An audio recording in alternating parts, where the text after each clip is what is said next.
Start the day with me as I share visuals of a day in the life of a stay-at-home mom and wife, whilst I share my story of how I became a homemaker. My story starts back in 2017, whilst I was in varsity studying fashion design. My guy friend of 10 years and I shared a kiss one crazy night out with friends, and that completely changed the whole route of our friendship. He started pursuing me and so passed our friendship. As hard as I tried to keep our friendship purely friendly and as friendly as it could possibly be, both of us could not deny a spark that was ignited that one fun night out with friends. He started asking to take me out on a date, which I rejected on several occasions. Because a part of me didn't want to let go of a beautiful friendship that we had built over the years and complicated with a relationship, especially given the fact that I just gotten out from a failed long-term relationship. Another reason was that I was based in Cape Town, he was in Johannesburg. So basically we would be stepping into a long-distance relationship, and child, I wasn't about that.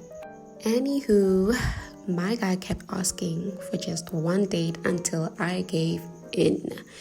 And boy, when I say this man knows me, I mean he knows me. I don't say that in the lightest way. I had forgotten that this man had known me for over a decade, and of course, he knows exactly what I like and how to execute the hell out of it. He knows I'm a sucker for nature, so he played on that.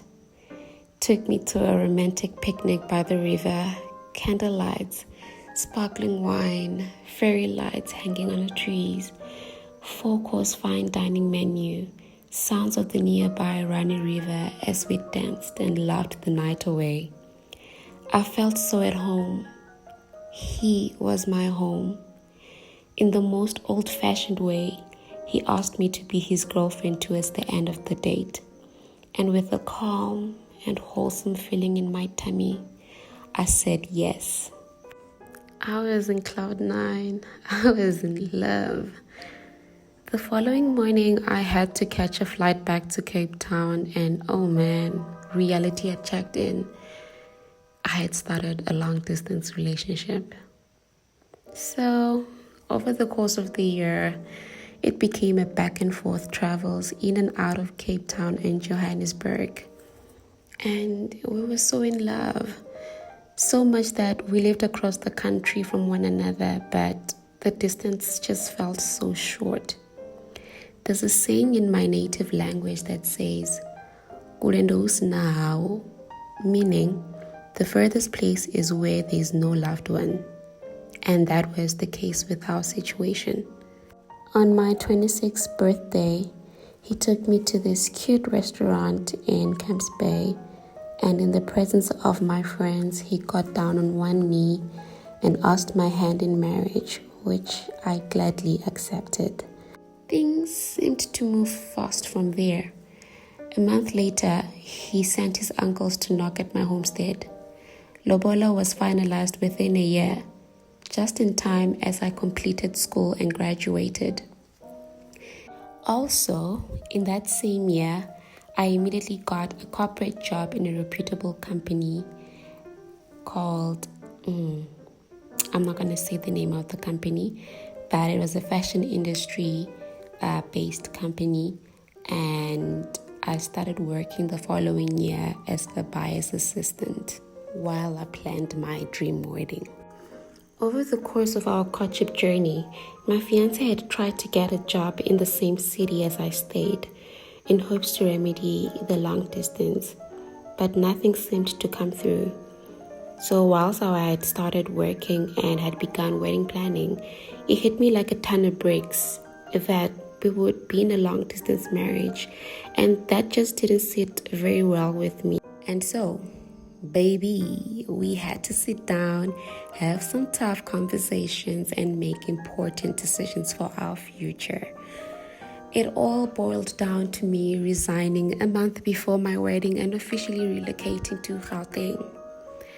The plan was to start my own fashion brand in Gauteng as I had acquired a bit of experience in the field. January 2021, we tied the knot in our living room in the thick of COVID level 3 with 6 other close family and friends. It was a new beginning for our family. We had just moved into our new home. I had started working towards establishing my brand, and we were newlyweds, in love and looking forward to a bright future ahead. But then God had other plans. My husband then got a promotion at his job to be a mobile engineer, which meant he would have to start moving around the country as the role required him to. Within days of receiving this news, we had to make our first move to Hazy View in Mpumalanga, a small, humble town just 65 kilometers away from Nelspruit. There we stayed in a beautiful former lodge residence in the middle of a snake and crawlies infested forest. While in Mpumalanga, we got to experience Mpumalanga's finest tourist spots like the Kruger National Park, God's Window, the Potholes, Kranskop Bungee, the Three Rondavels, Blade River Canyon, Lisbon Falls, just to name a list. Our stay in Hazy View felt like a very long vacation. Soon after the COVID levels were released, we finally celebrated our union with the rest of the family and friends in April. A month later, we learned that we are pregnant. We were so thrilled and felt blessed by this news. We decided that it was best I took a little break from my fashion business to focus on my pregnancy and just to relax. Once my husband's project in Mpumalanga was complete, we made a move to Lipalala in Limpopo. It was a strenuous move as I was already 7 months pregnant, so you can imagine. We stayed in Lipalale for 6 months where we gave birth to our little girl, Talanta, and moved to Libuahomu where we stayed for a month until we had to move to Polokwane. While in Polokwane, we stayed for 4 months and then we had to move to Aikenhof for 4 months. I believe by now you get the gist. Soon enough, we found ourselves nomad living.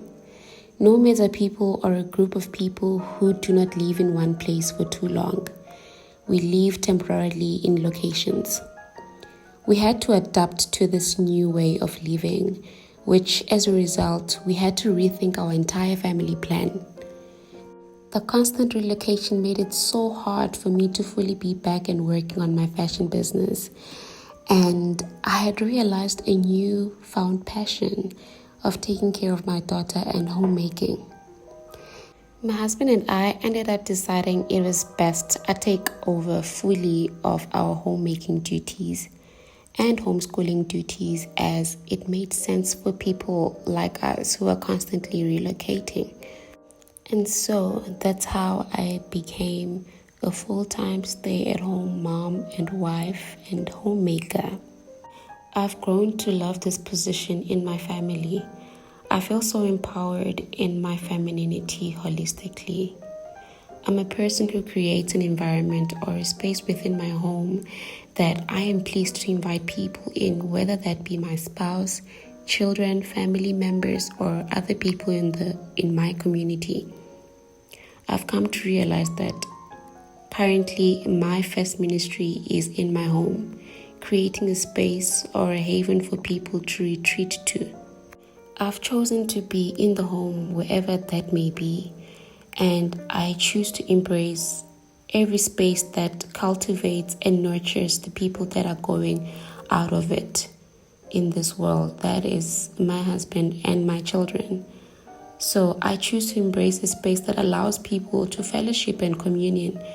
And so I just want to be able to shed a light on the beautiful aspects of being a homemaker. So come with me in this journey as we share everything homemaking.